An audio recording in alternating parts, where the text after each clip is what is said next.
వైఎస్ఆర్సీపీని వీడి బీజేపీలో జనసేనలో చేరుతున్నట్టు ప్రచారాన్ని ఖండించిన బుట్టా రేణుక. కర్నూలు జిల్లా ఎమ్మిగనూరు పట్టణంలోని కర్నూలు పార్లమెంట్ సమన్వయకర్త శ్రీమతి బుట్టా రేణుక కార్యాలయంలో ఏర్పాటు చేసిన మీడియా సమావేశంలో ఆమె మాట్లాడుతూ వైసీపీ పార్టీని వీడి బీజేపీ జనసేనలో చేరుతున్నట్టు చేస్తున్న ప్రచారాన్ని ఆమె తీవ్రంగా ఖండించారు. వైఎస్ఆర్సీపీని వీడాల్సి వస్తే రాజకీయం నుండే శాశ్వతంగా తప్పుకుంటానని ఆమె పేర్కొన్నారు. పవన్ కళ్యాణ్ను సినిమాల్లో తప్ప ప్రత్యక్షంగా ఎప్పుడు చూడలేదన్నారు. వైసీపీ అధినేత వైఎస్ జగన్మోహన్ రెడ్డి తనకు ఏ బాధ్యతలు అప్పగిస్తే దానిని కట్టుబడి పనిచేస్తానని బుట్టా రేణుక పేర్కొన్నారు. పవన్ కళ్యాణ్ గారిని ఇంతవరకు నేను చూడలేదండి. ఓకే, పవన్ కళ్యాణ్ గారిని ఇంతవరకు మా హస్బెండ్ కూడా చూడలేదు. సినిమాలో చూసాం అంతే, స్క్రీన్ పైన. పర్సనల్ గా ఒక్కసారి కూడా మాట్లాడింది లేదు, చూసింది లేదు.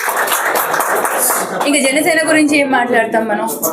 ఇప్పుడు పరిచయాలు ఉన్నాయో మాట్లాడుతున్నా అంటే కూడా కాదు.